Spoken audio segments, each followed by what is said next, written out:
Hello and welcome to the Daily Atheist Morning Show. It is Thursday, the 9th of July, 2020. It is Thursday. I got that right this time. How are you guys doing? I am ready for the weekend. Most eager for the weekend. My weekend starts today, though, because the wife said she's got a 4-day weekend.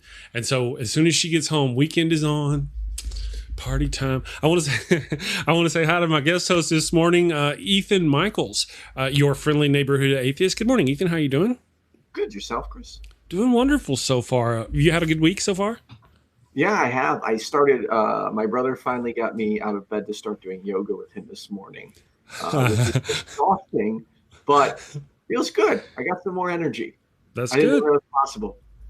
Yeah, well, that's good. Get you some revitalization.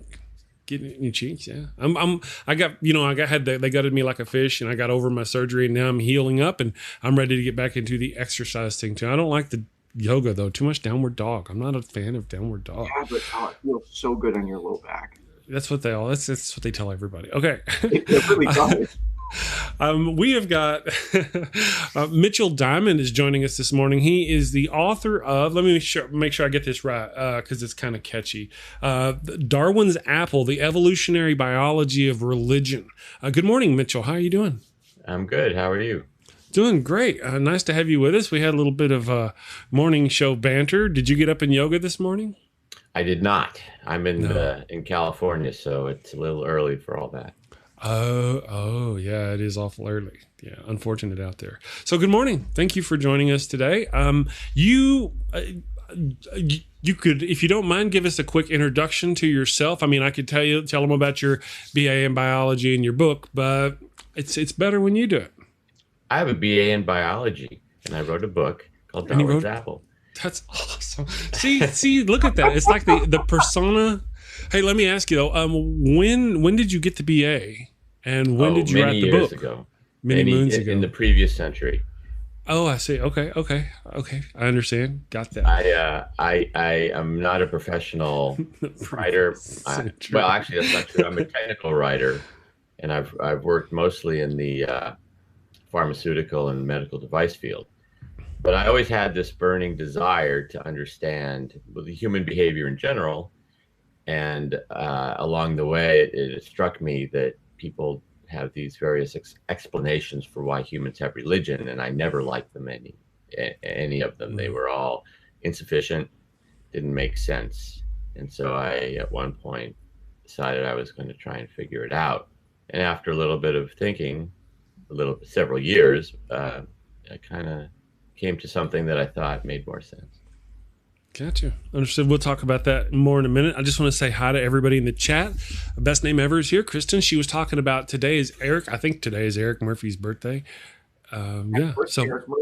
Happy birthday to Eric Murphy. You guys, he streams I think twice a day now, so pop over during lunch and say hi to him and happy birthday. Paul Kamish, nice to have you with us. Edward Giroc, nice to have you. I still want to get you on the show. I saw you streaming on somebody else's show the other day. I'd like to get you.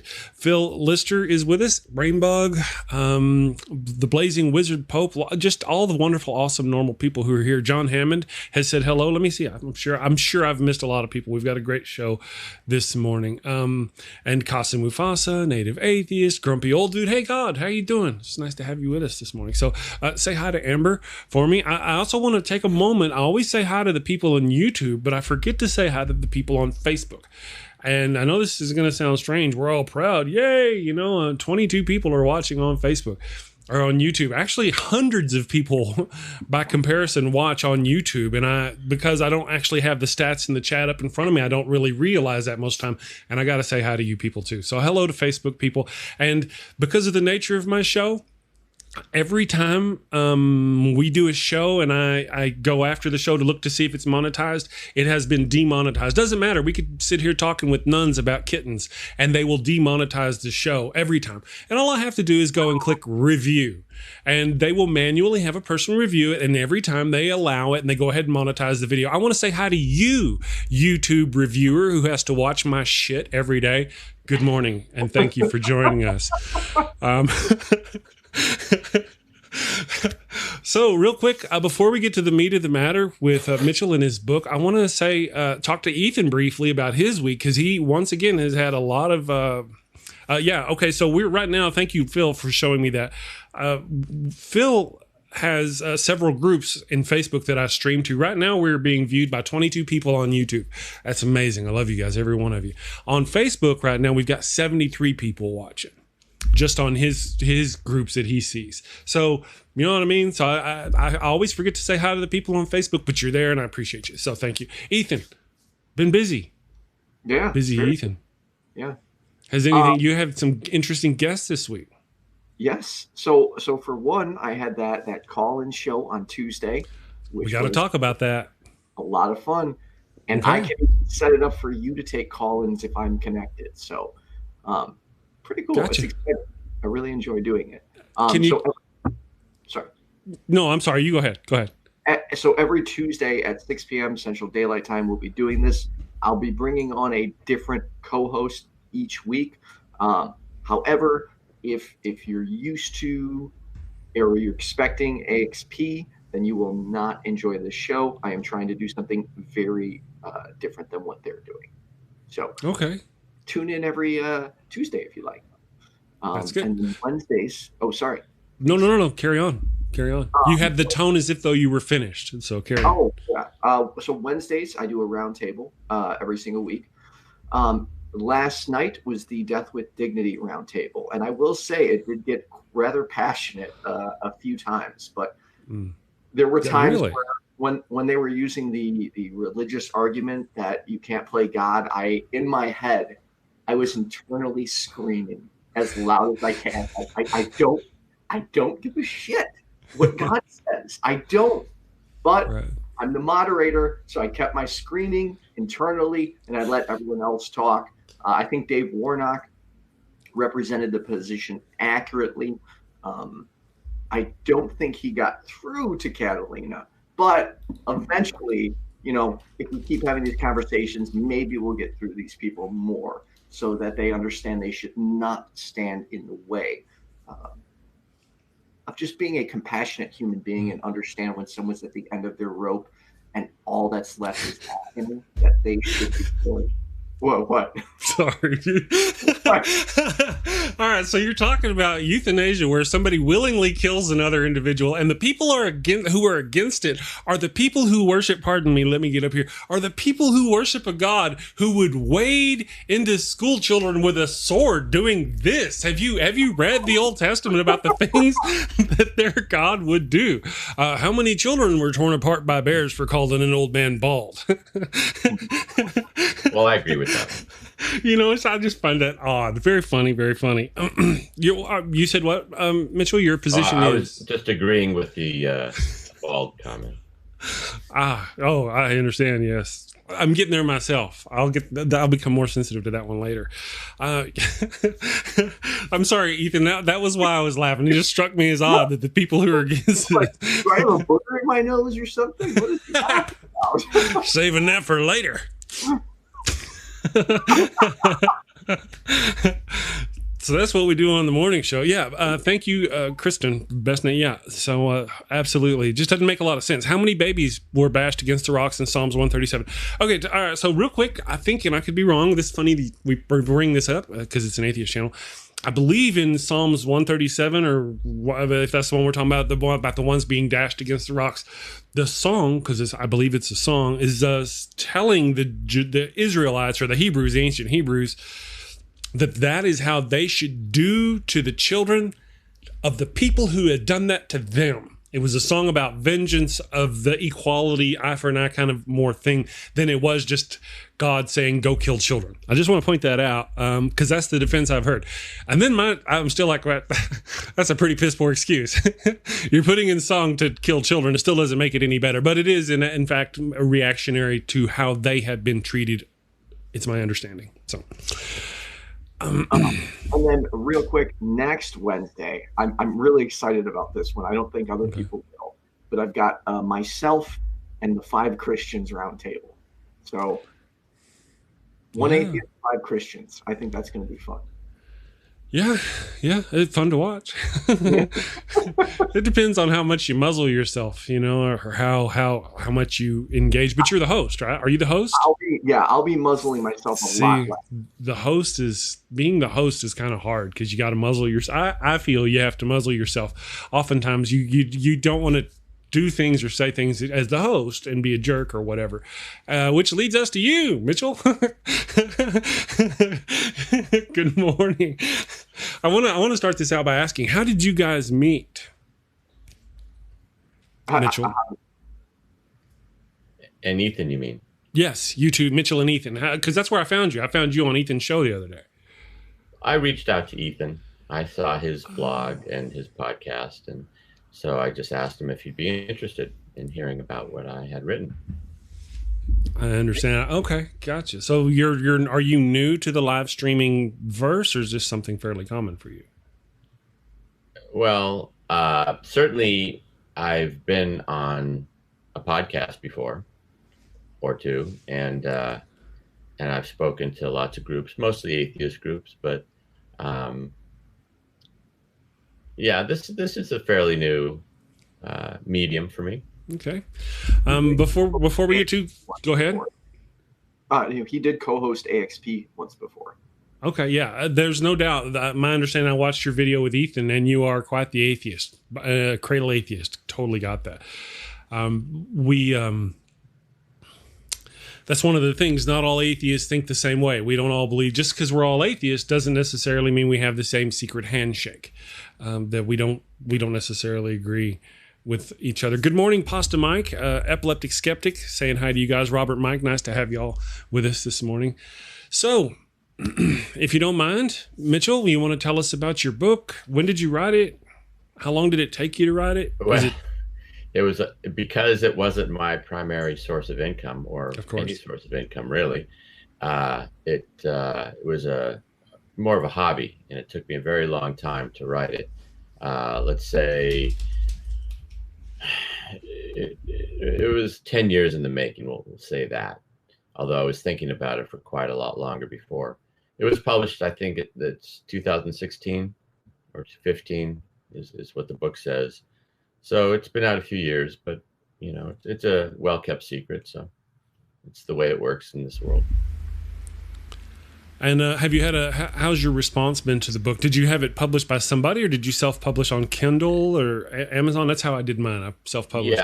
Yeah, it's essentially self-published. I had a fellow local atheist, actually, who was a publisher himself. He had published his own books, and he knew that I had written this book, so he approached me about it, and I was glad that he could help me out because he knew the ropes in the business of self-publishing, and he helped me with all the little things that needed to be done, which it would have been harder for me to figure all that myself.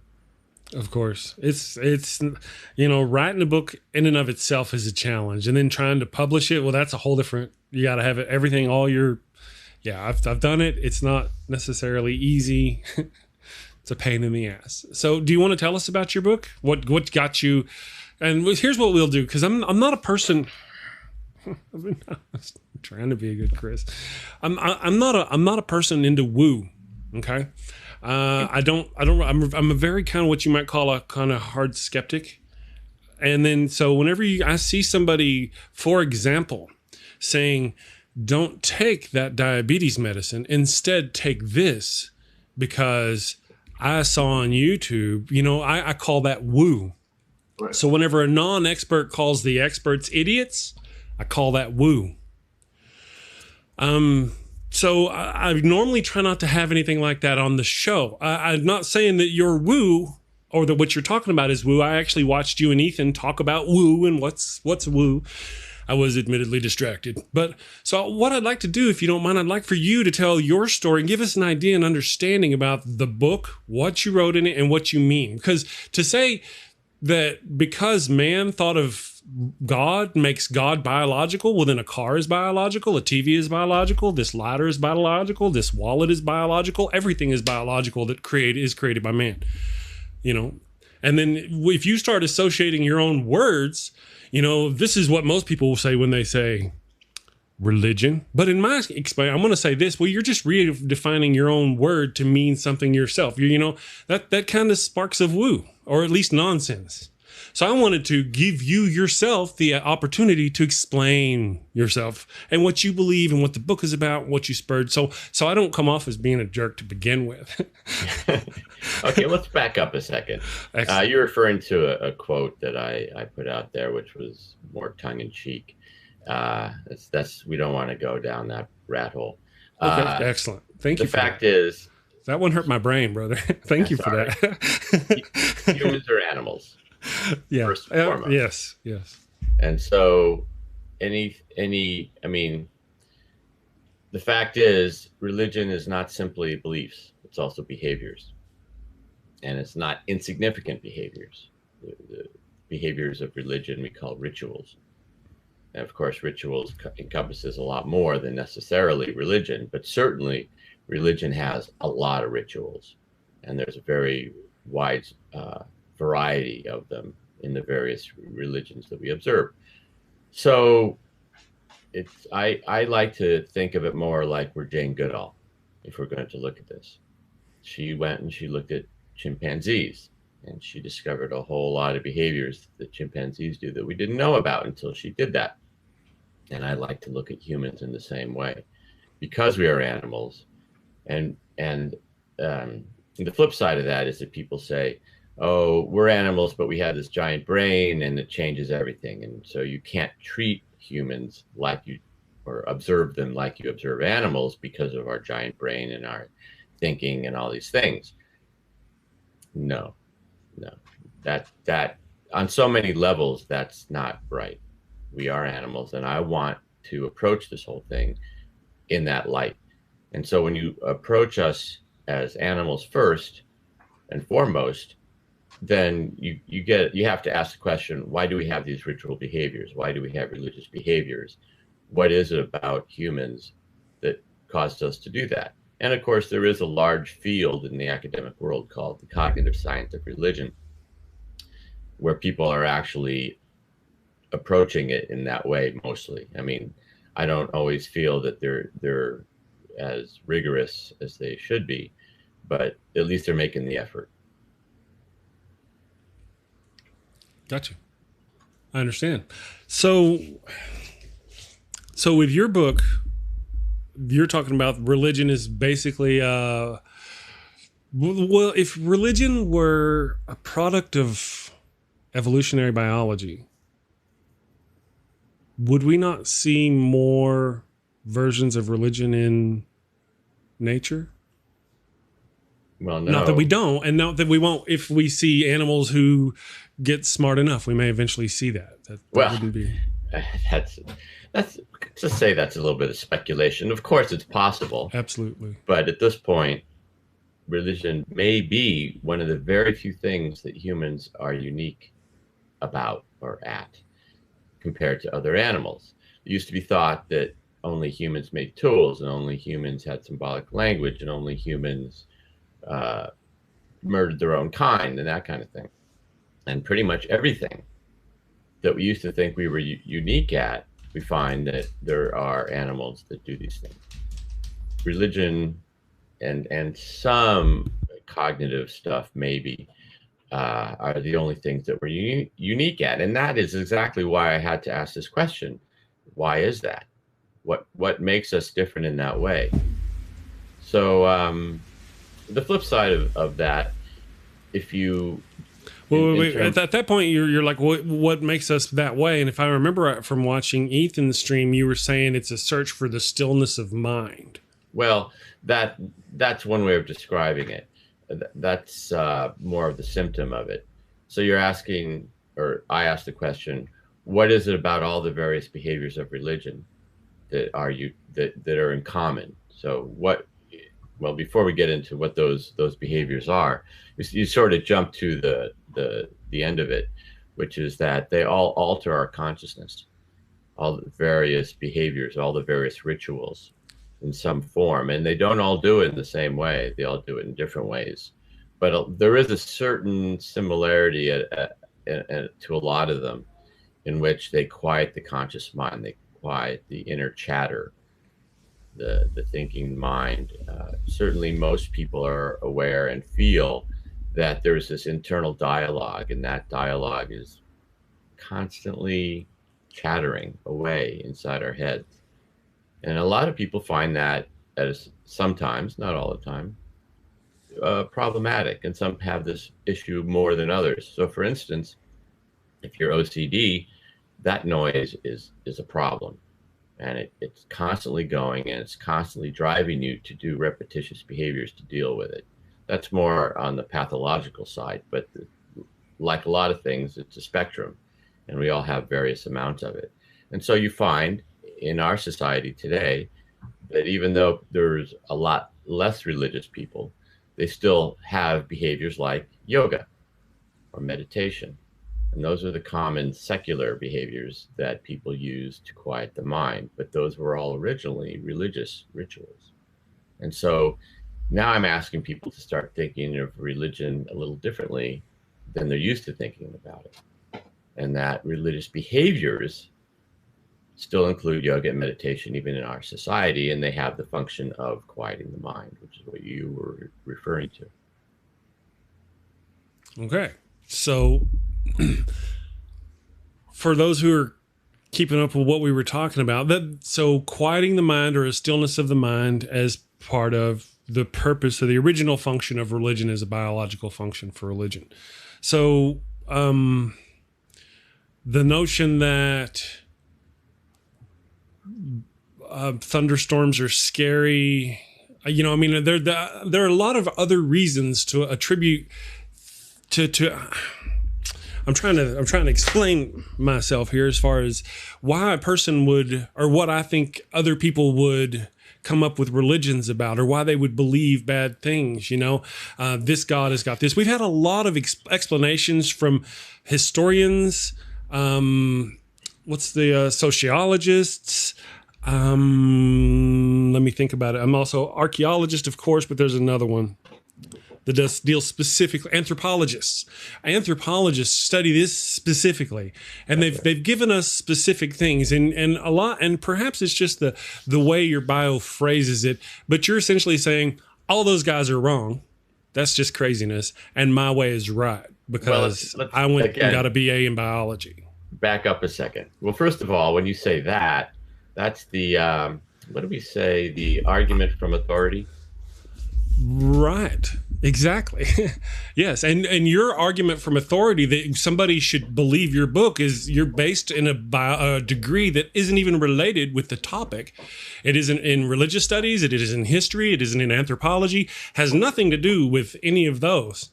And yet, well, you're saying that these people all these learned scholars who've actually gone through the rigorous studies are wrong, and your way is right. It's not that they're wrong. It's true that one of the things that we identify as causing religion is to answer the existential mysteries: why we die, what's our purpose in life, why is there thunder and lightning and volcanoes and earthquakes and all these things, hurricanes. Mm-hmm. And so, yes, religion gets involved in all that. And then the other common reason that people give for religion is it's social cohesion. It helps people cooperate. It gives them something in common that helps defend the tribe and all these things. That's all true. It's just not the ultimate reason. It's not the original cause. These are, again, the result of having religion. It helps with these things, and they're all beneficial. They all help, but it's not the original evolutionary reason. And it's still the question. So if you say, why do we need to answer the existential mysteries about why we die and what's our purpose in life? Well, does any other animal ask that question? And you might say, well, they can't ask that question. Well, I wouldn't say that. Okay, there you go. So why do we ask that question and other animals don't? I don't say that. I would think elephants, for example, have shown the understanding of death and life, awareness that one of their members has passed. You can see that with dogs defending their dead friend on the street. We've seen videos of other animals showing compassion and things like that. So You know what I'm saying? They're aware of death. That's true. We know elephants. I'm just saying, I wouldn't say that. You are correct. There are a subset group of people who do indeed believe that way. I find they're very narrow-minded. Thank you. Well, yeah, I'm not one of those people. I would say that while we certainly know elephants and maybe other animals are aware of death in the moment, I would doubt that animals are thinking about their death far in the future, like humans do. How do we know that though? Like when based on what? Well, you don't know for sure. Right. That's true. I'm making a supposition, and if you don't like that supposition, you're not gonna. You may not like this, but I don't know. Whenever we think about thinking creatures like dolphins and elephants, I suspect that, and you're probably right. They don't pine away the hours thinking about their future death, but they actually might. Because they tend to see death right up close right now. And then we don't often, when our loved one passes, they pass. Usually we say bye and they go in another room and somebody takes care of them. And we might see them in an open casket and stuff like that. We don't get to stand over their carcass for days and think about how they died and what killed them, things like that. I'm just saying things like elephants. Diversion. Sorry. I'm just giving them perhaps possibly more credit. It's frustrating to see people give them less credit than they deserve. Elephants are incredibly smart. There's no doubt about it. So do they? I don't know if they do or not. And, they may be like people, because some people, like you were saying earlier, perfect example, some people have the OCD, and that voice in their head just goes all the time, and there's nothing they can do to shut it off. Some people don't. And I think there's that random list of situations arise in other populations of creatures. Some dogs worry about things more than others. I mean, you know what I'm saying? So some elephants do, some elephants don't. I will now shut up about the consciousness of elephants and let you get on to your point. What was my point? Had something to do with some people don't think humans think we're the only ones who consider death or something like that. Right. So I do ask the question, at least on the assumption that these other animals don't quite have that degree of consciousness that we do. And so then I say, well, what changed?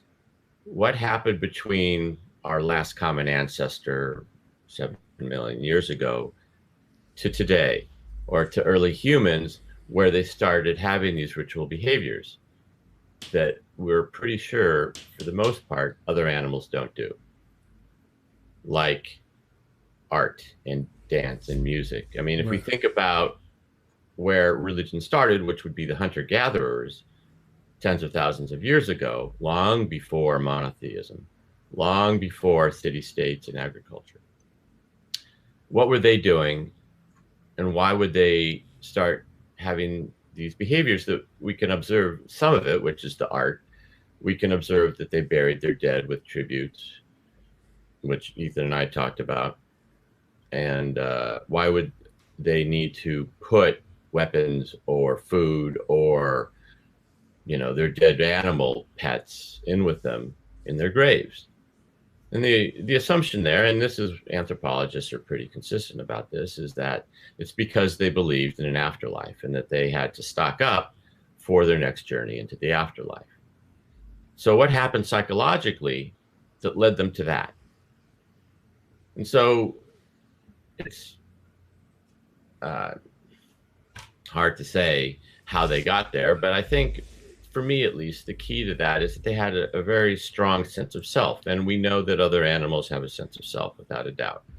Mm-hmm. But it's like all these other things that humans do that other animals do, the symbolic language and the murdering their own kind and that kind of thing. Mm-hmm.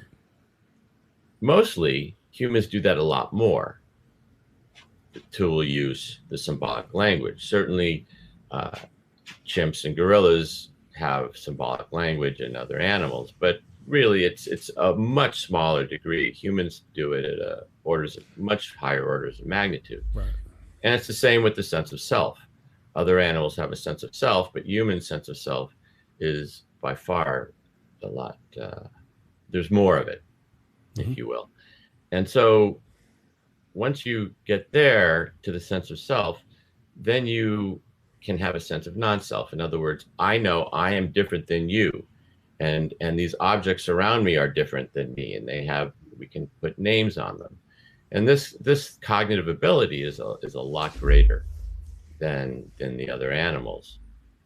So once you have a sense of non-self, then you know these other people who are with you and your family members and your tribe members, they die, and then you don't forget them. They're still in your head. And I think that the beginning of gods, which is kind of a diversion, I didn't really want to go down that much, but the beginning of gods is the fact that they retain the memory of their ancestors, because it was ancestor worship that was the very first, to me, step towards gods. And so you start with ancestor worship. You retain your memory of your fathers and your grandfathers and grandmothers, and you sort of begin to evolve that into these supernatural entities, these counterintuitive agents that embody what you once knew as a real person in your life. Right. Well, it's kind of easy to understand, and we have, I think, probably quite numerous examples that whenever we talk about people thinking about their ancient elders, their spirits of their ancient elders watching over them or protecting them, there's not a lot of leap, going from one of those to godhood or sainthood or the afterlife or wanting to be in the afterlife, things like that. All those things are that's common anthropological I want to say common knowledge, but yeah, and that's absolutely common. I'm not trying to be maybe it was just the way your bio phrased your thinking that just kind of got me. Whenever you say like the experts don't know what they're talking about, that always is a red flag to me. Would you like me to read your bio for you? Might as well. I have to change my bio, apparently. No. Well, let me read it. And maybe, all right. So Micheal Diamond has got his bachelor's in biology. Now we know it was pre-2000, and has maintained a key interest in the biology of human behavior. I understand the biology of human behavior. That would be, that's an interest. They're not, that would be, I understand that. At first, it doesn't make sense there, but there is an actual biology behind many human behaviors. Clear. That's cool. He is author of Darwin's Apple, The Evolutionary Biology of Religion, which he wrote because he was unsatisfied with the existing scientific explanation for religion. So, and then he shucked the prevailing dogma and derived a new hypothesis for the origin of religious behavior. God only exists as a creation of the human brain, which means God is biological. Well, actually, that last part was I shouldn't have thrown it in there because it reads as if it's going from one to the other, and that phrase really was that's what I have to get rid of, because there are people who go through rigorous studies like anthropological and historical studies and determine that they have schools of thought around this, and they go through much further education specifically for this topic than you went through specifically for your topic. And then for you to say you were unsatisfied with the existing scientific explanations for religion, I'm like, but you didn't even go through that. You didn't even go through why they think that. Did you get your doctorate in anthropology or ancient Christian studies or ancient religious studies or any of those things? Is any of that related? And these are the reasons why. I'm like, you're thumbing your nose at all these people who've done all that research and been to school, and I wanted to understand why. Let's go back to the argument from authority. The fact that these people went to school. Whenever you don't have the credentials to match the people that you're arguing on their footing and their ground. So if I'm going to go to a doctor and argue with a doctor, I have no medical degree, and there is an argument to authority because this man actually went to medical school and he got a degree. He spent 8 to 12 years in medical education. He actually has authority. Do you not agree with that? Well, he certainly has authority. That doesn't mean I can't do the same research that he did. But you didn't. That's the point. But I did. I just didn't do it in college. Okay. All right. Fair enough. We'll carry on. I just kind of I'd like to kind of get because again, at least in your bio, you're thumbing your nose at the experts. I'd like to know why. And that's what got me. Well, you just thumbing my nose. I can say that I disagree with them. I can say that the reasons that the cognitive science of religion academics give, like byproduct theory. So if you've read Dawkins, right? I have read Dawkins. God Delusion. Mm-hmm. And most of the book of God Delusion is fine. He makes an argument against God one of, he basically says, who designed the designer? Fine argument, no problem with that.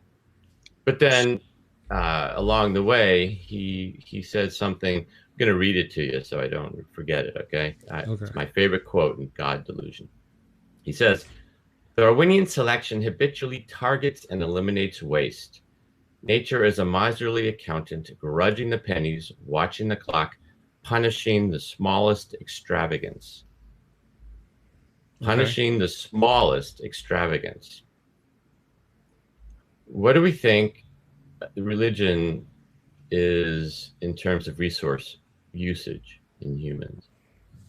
Well, I don't know, but I could say that Richard Dawkins does tend to occasionally be the author of some potentially wretched prose. But carry on with your point. Well, he's basically saying that evolution doesn't tolerate waste, and it eliminates any possible mutations that. And then about 20 pages later, he goes on about how the moth, runs into the flame as a byproduct, and children are gullible, but that gullibility is extrapolated to adults, and they start believing in all silly nonsense, which is right. And then the end of that chapter, he says, "The details of religion as accidental byproduct are various, complicated, and disputable." He couldn't be more clear without saying it, outright, that he's not really convinced with his own argument about the origin of religion. So that's how you take that. Well, may I actually jump in here for a second? And please go for it. Devil's advocate. Here's where I would disagree with you, Chris. I get what you're saying, that when someone goes to college, they are the experts. However, no, brother. Wait. I apologize. Forgive me. I'm not questioning. I'm not really trying to. What I'm saying is, when you have no education at all in the field you're talking about, and you start out and you lead with the experts are wrong. Do you, Ethan, answer my question? Does that not seem wrong to you? Does that not seem bluish to you? Okay, so this gentleman has a biology degree, a bachelor's degree in biology from plus 20 years ago, and yet he disagrees with all the people, the scholars who have come up with why the evolution of religion in our thing, despite not having an education related to that at all.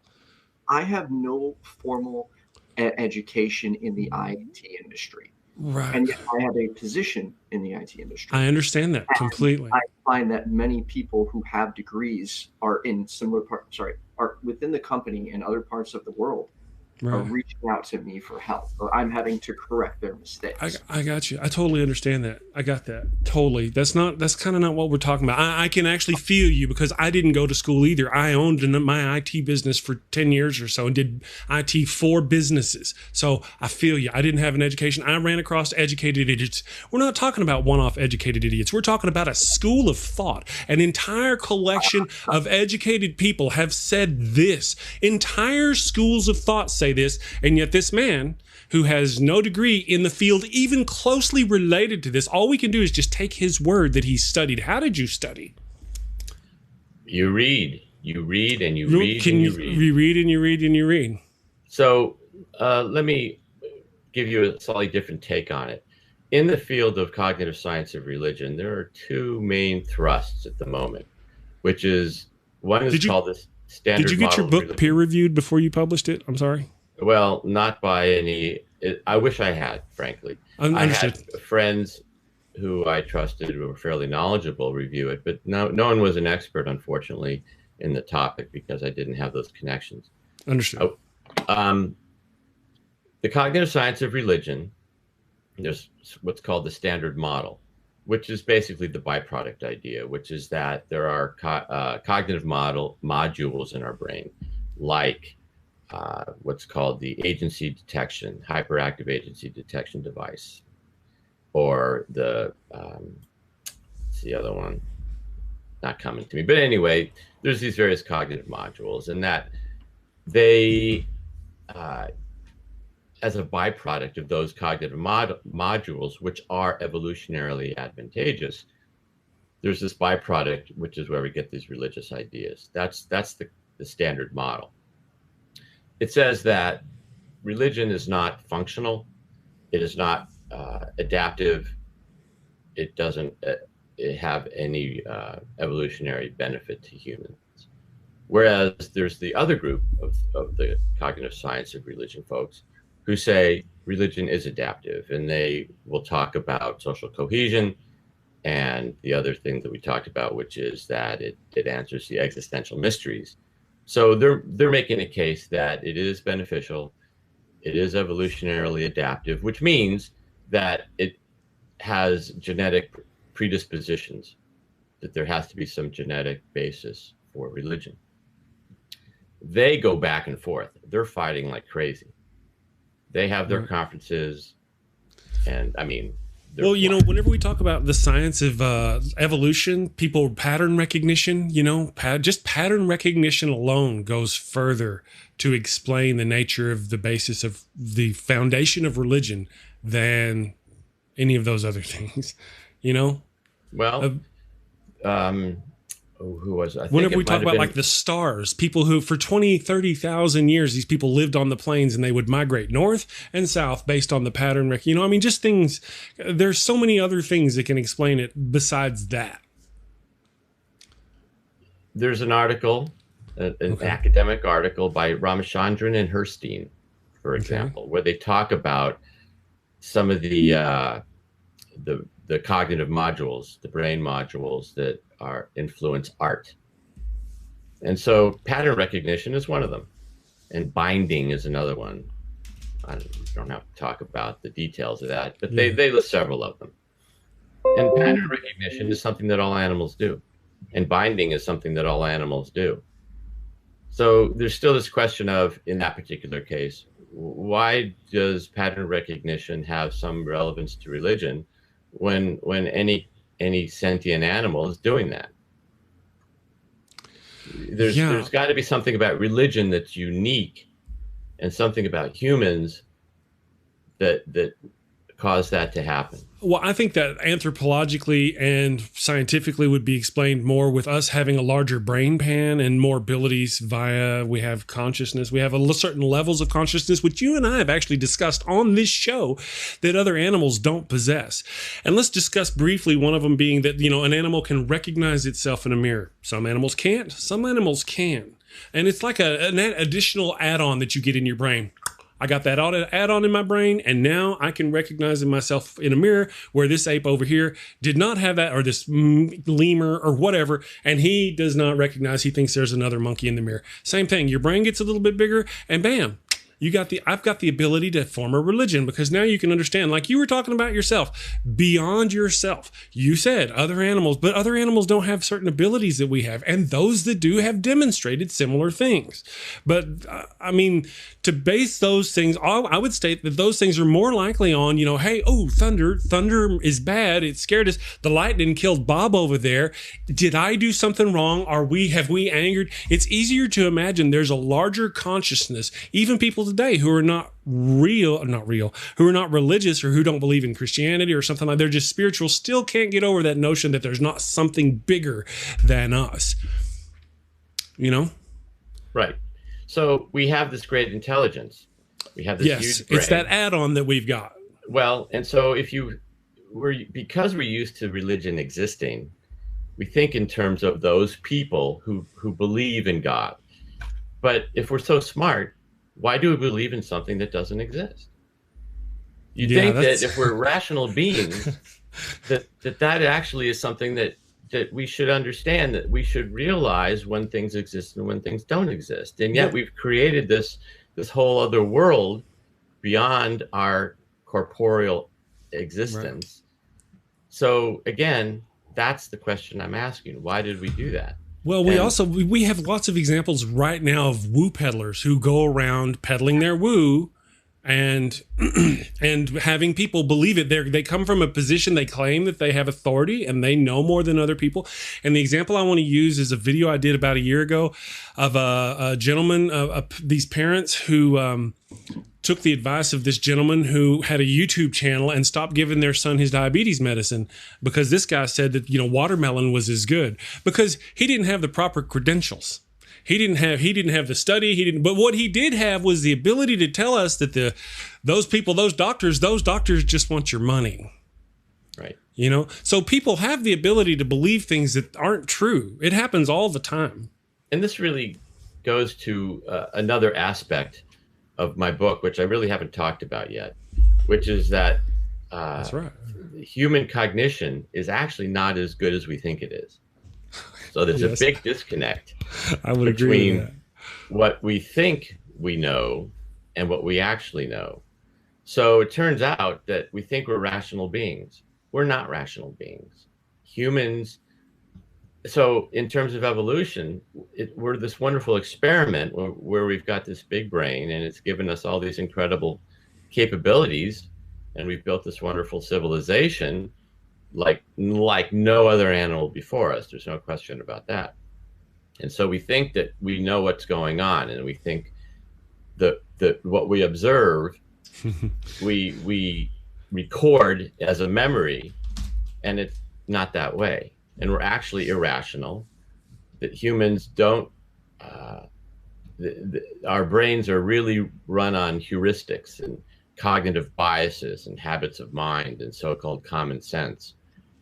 But again, studying, as I have read, and some of this was actually in college. So for example, you might have heard of the split brain experiment. This is one of the things that was an eye-opener for me in college, where people who had epilepsy, one of the things they tried to do, this was in the 60s, they cut the corpus callosum so that the two brain hemispheres couldn't communicate with each other.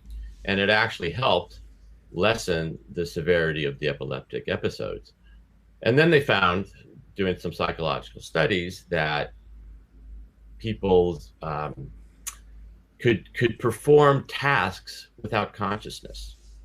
And I don't know if you're familiar with those, if I should go into the details of it, but it's pretty amazing that you could show one part of the brain a picture of a hammer, and they would say hammer, and then you'd show the other part of the brain the picture of the hammer, and they said, they either say I don't see anything, or they'd make up something, but they could not say hammer. They could not indicate to you verbally that they were looking at a hammer.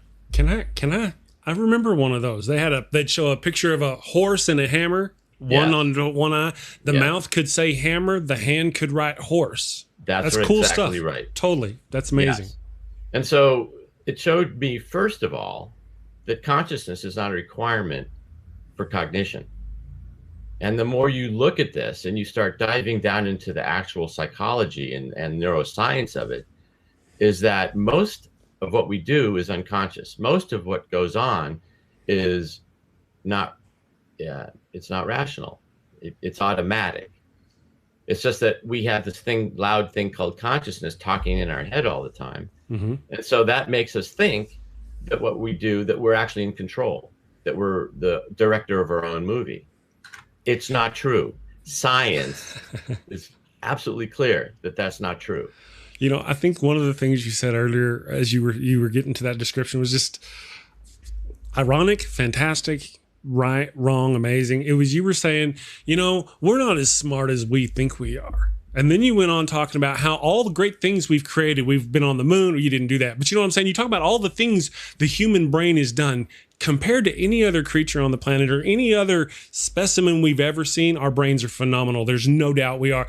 But then by that same notion, it's also so flawed. And so we're so discombobulated that, it was just your explanation of it, that it was one of the best things. Our brain is just fantastic. It does these wonderful things. And then we also can't walk and chew gum at the same time. I thought that was a great, I mean. So, again, we live in this modern time and we think life is reflected by what our experiences are. But of course, for millions of years, literally a couple of 3 million years, humans have been making tools and using fire. And for, 99% of that time, we were using stone tools. So for the vast majority of human existence, we've been using stone tools that they flake, they flake the tools and they put them on spears and they're killing woolly mammoths. And so our experience of modern society is, you know, 0.1% or whatever it is of our existence. This is not normal. And so the fact that I think it's fairly clear to scientists who looked at this that it was a few significant changes in our brain, size being a big part of it, that got us to where we are now, but it took millions of years to get there. And the changes happened within the last couple millennia, or 3 or 4, 6,000 years since city-states have existed. That's really when it kicked off. Agriculture before that, about 11,000 years ago. But all that is a tiny amount of time in terms of how long humans have been here. So when we think about what we are as a species, it's really those 2 to 3 million years plus a couple million years before that of Australopithecus, how we got here. That's who we are. We are those cave people. And there's guys written books about humans are basically cave people with, you know, modern humans are cave people with very fancy toys, and that we are still cavemen psychologically. You know, I couldn't argue with a lot of that. With people, the people we've got in our society today, yeah, we're a bunch of knuckle draggers, if you ask me. Well, humans, these are humans, and we because only barely. No, we are fully human. That's the problem. But because of our big brains, we can look at each other and say, "Oh, that guy's an idiot, and he doesn't know what he's talking about," right. Because we think, you know. And so, yeah, I will say, in my own defense, the book is about science, and not everything in the book is science. But when it isn't, I specifically say this is speculative.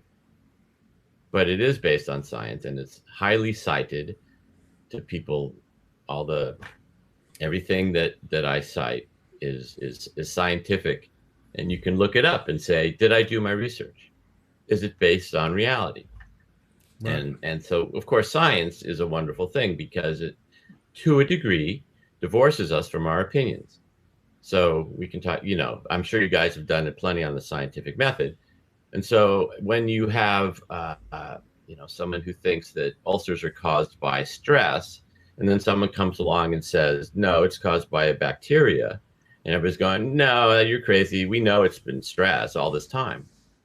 And they go, well, you don't have to believe it. He may not have said that specifically, but you just start repeating and repeating the experiments, and eventually they have to be convinced that it's caused by bacteria, because if you're in science, the methodology of science is going to get you there. Well, you know, that's one of the interesting things about that type of science. That's more of a hard science. One of the luxuries, I guess, of the kind of what we're talking about, the origin of religion, is it's really, I don't want to say subjective, but there is no right answer. We're never going to find a piece of stone written 15,000 years ago by somebody, and they're going to go, oh, by the way, we did all this because we wanted to X, Y, and Z. It's all, you know, schools of thought, like we said earlier. Some people think this, some people think this. There's still the ongoing debate. Did Jesus really exist as a human, or was he just a person? And that Jesus was 2,000 years ago. To know the minds of what people were doing, and that's something else that I think is odd too, that some scientists, we see this often, it'll be stated, you know, this guy had a tattoo, we believe this tattoo meant something spiritual to this person, and therefore all ancient peoples everywhere had spiritual related tattoos. You know, they really do a lot of that painting with a very broad brush whenever it comes to those things. Readily, yes, yes. So there are all those things cannot disagree with. So to the people who've been watching the, we're almost done. I encourage you to go check out his book. Give his book a look. There's no reason. It just depends on how fine a hair you want to split whenever you put on the whole, you know, I don't know, the quieting the mind, the whole deal. However you want to check out his book. Give it a read. See if you understand. Let me know your thoughts in the comments, or let us know. Shoot me an email or something. Let me know what you think. If you think it's woo, because I don't know. I don't know. I have to say I don't know. Some of it, the certain parts of it, just don't add up. I appreciate the fact that you're encouraging people to take a look. You don't have to buy the book. You can get the first chapter online, and I can send you the link, which you can post if you want. And that will give you a pretty good idea what the overview is and how the science is constructed. And then you can go and look at the science if you want to. But well, you know, at some point in all that science, you're going to have to boil it down to those people who said religion was originated because of this are wrong, and this is the reason. At some point, that's the whole purpose of the book. That's right. Yeah. I do. Yeah. So you have to, and as you said, even the people who have their ideas already, the science is difficult. It is a bit speculative at a certain level, and you're making a lot of assumptions. But how does mine stack up in terms of... That's kind of the question. Exactly the question. So, but there's science there, so you can take it. Got you. Well, you know, I want to thank you for being on the show. I knew you were going to be on the show today. I vexed a lot over having you on the show or anything like that, because I don't like to be the jerk. But also, I had a guy come on my show. Listen, that's what I was talking about the secret handshake, and I hope you appreciate this. Just because you and I are both atheists does not mean we believe the same thing. I didn't vet a guest one time, and I had him come on the show. He's an atheist. He went to his Facebook page. He's got all kinds of atheist stuff on there. I'm like, that's awesome. You're an atheist. And then, thank you, Paul Camish, £4.99 for coffee. We appreciate that. So I had this guy on the show, and sure, we were both atheists, but then he was telling me, he's like, and you know, I started talking about premonitions, I think it was. And then he talked about how his infant son was laying in the cradle, and the person speaking touched his leg, and at that point knew his son was going to grow up to be gay. And I'm like, listen, man, our secret handshake is not the same. I am just not right. That's just not. We may both be atheists, but so ever since then I've been a little leery about. Well, at least in his case, it was a surprise. In your case, I don't really have any problem with what you say until you say those other people are stupid and don't know what they're talking about. Obviously, I'm paraphrasing. But you know what I mean? Because we see a lot of that in the woo field. Those doctors don't know what they're talking about. And we're not talking about your doctor. We're not talking about your doctor, because your doctor may be an idiot, not know what the hell he's talking about. My wife's a nurse, and she knows all manner of idiot doctors. We're talking about the school of medicine. When you come across and you say, listen, I graduated 9th grade biochemistry, and I am telling you that diabetes medicine is not right, and you need to not trust the government. They just want to keep you sick. That's crap, and that's bullshit, and I don't want none of that on my show. Well, so obviously you're not. I don't call them idiots, the people I disagree with. I just disagree with them, and they disagree with each other. So that's the way science is a lot. Well, that's because, see, I've actually done a series of videos of people who've killed their children by doing stuff like that. Right. I'm a little maybe bitter. Yeah, but about people who claim things. The scientific community, of which I am obviously not an official member, but I can still have an opinion, and I can still disagree, of course, politely with other people's opinions, and I can offer my own. But it has science in it. So it does. All the best woo does. You get to decide. You have your opinion. That's the subjective thing about it. Is that whenever I say that person, the thunder cracked, and there's like, oh no, that God is mad at me, and they started praying right there. Well, general theory is that they were trying to explain who made the thing. Your explanation is they wanted to make their voice in their head be quiet. Well, there's no way we can prove either. There's a bit of a leap in that logic, but yes. When we strip it all away. I don't disagree that that's why people do that. They hear the thunder and they want to explain it to God. That's not, I don't disagree that that's what they do, but that's not the ultimate reason for religion. That's the difference. Gotcha. Understood. See, so I'm all right. Thank you very much. I tried to not be a jerk. I failed. Sometimes I'm better than others. Ethan's over here going, man, what the hell happened to Chris? I was like, Mitchell just broke Chris. I'm staying out of this. But yeah, so it's just one of those things. That was what caught me was the thank you, Oz, $4.99 support of the channel. Welcome, Ranty Chris. So that's the deal. Normally I love science. I'm all about science. It's just whenever people are calling out entire schools of thought, I'm like, oh, wait a second, you need to be like the champion of that school of thought. Had Jane Goodall been going, you know what, actually Jane Goodall was the one going, but she actually had the education. She was the forerunner in her field when she said, you know what? She wasn't.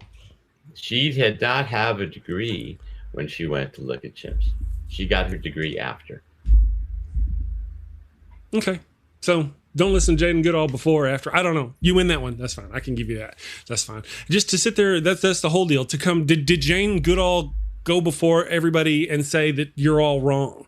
Maybe she did. But No. but I just to have that's just how it come off whenever you're going, you know, I studied something completely not related to this a long time ago, and I'm going to say that all you guys who actually went through all the education and studied the history, done the archaeology, done the thing, you're wrong. That's what gets me, you know? Sorry. Yeah. It's what it is. Where can everyone get your book at? I got a link below. Unfortunately, Amazon. Okay. Yeah, I actually have a link to his book below in the description because I wasn't a complete jerk. I was like, at least, or did I? No. Don't you What have the a hell? Mitchell? Oh, I got Christian Watkins' name in there, but I need to change that on the description. My bad. Yeah, I'm Amazon. Yes, your book. So I do have his book listed down below. Boom, boom, boom. Yeah, if you want to read the first chapter, go to darwinsapple.com, and then you'll find the chapter listing, but only the first chapter has a link. So click the link in the chapter listing, and you can read it. Excellent. And Ethan, do you want to tell us anything about what you have going on coming up? Well, tonight on my other channel, YFNA News, we are doing a video on attacking white supremacy. And we have a former white supremacist, grumpy old dude coming on to join Rick Lockhart and myself. And that'll be at 7:30 p.m. Central Daylight Time. That's youtube.com/YFNA News. But also, I am one sub away from 450. So if anyone hasn't subbed on YFN Atheist, if you could sub right now so I can hit 450, that would be super cool. So real quick on the 450 on the Jane Goodall, she got her degree in 66 and she didn't publish her first book, Jane Goodall's Animal World, until 89. The first book was In the Shadow of Man. In the Shadow of Man, 71. Thank you for helping my argument. She got her degree in 60s. She even did her thesis, Behavior of Free Living Chimpanzees, in 1966. And when did she go to Gombe? Thank you. I don't know. I haven't looked that part up. Do you want me to look that up? Yes, please. Okay. When did she go to where? Gombe, Gombe. Oh man, she was pretty when she was younger. Not that she's not now. We're all prettier when we're younger, Chris. I think that's the for truth. sure. Gambia? Yeah, Gombe, Gombe. Gombe. Gosh, National Park. I see a couple of pictures of her as an old lady. I do see her Bride of Gombe as a younger woman. It doesn't say her age. It was about 1960 when she went. Then that would still be, but see, that would still be, she hadn't written her books yet and was not an authority yet. I think you're missing the point on when somebody actually becomes an authority or a scholar in the field. You know, she was indeed, she may have written something back then, but she hadn't even gone to college yet. She did all of her major works after going to college and after living with the things. No. She went to Gombe and studied the chimps before she had a degree, and then she wrote her book. So she got her degree in 61. She wrote her book in 71. What did she went to get Gombe in 1961? She's 64. 64. But let's go back to the point though that her degree was still in the field that she was talking about. She was in that's what I'm talking about. She wasn't a mechanics major, talking about diesel mechanics and how to be a diesel mechanic and then going over and writing books about apes. That's what we're talking about here. So she went to Gombe and she spent several years studying the apes. Mm-hmm. Then she took that information that she acquired and she went and got a degree. She wrote her thesis in 1966. Right. She wrote her first book, as you have said, in 1971. All right, folks, we're done. Y'all have a great day. Go look up Jane Goodall all by yourself. You can figure it out whether or not. I think you understand my point. I think you understand his point. His point, you don't have to be an expert to tell the experts they're idiots, essentially. So, Ethan, have a great day. You too. Mitchell, thank you for being on the show. Thank you, Chris, for having me. How it is. Yeah. Because one of the things, I actually watched your other show, and despite disagreeing with certain premises or things. I actually thought you were really cool and enjoyed watching you. You were a lot of fun. So I didn't mean to be a douche, but I did mean to be a douche. It comes off, man. I would love to sit down and drink a cup of coffee with you, social distancing far away someday, and talk about your thoughts without, so you all have a wonderful day. Thank you for joining us. No Ranty Chris. We're done with Ranty Chris. You guys have a wonderful Thursday. We'll see you tomorrow for Friday. Have a great day. Bye, everyone. Thank you for watching the show. A special shout out to my gold level Patreon supporters, the Blazing Wizard Pope, Ian Davenport, Cindy Plaza, and tons of mice. Thank you and have a great day.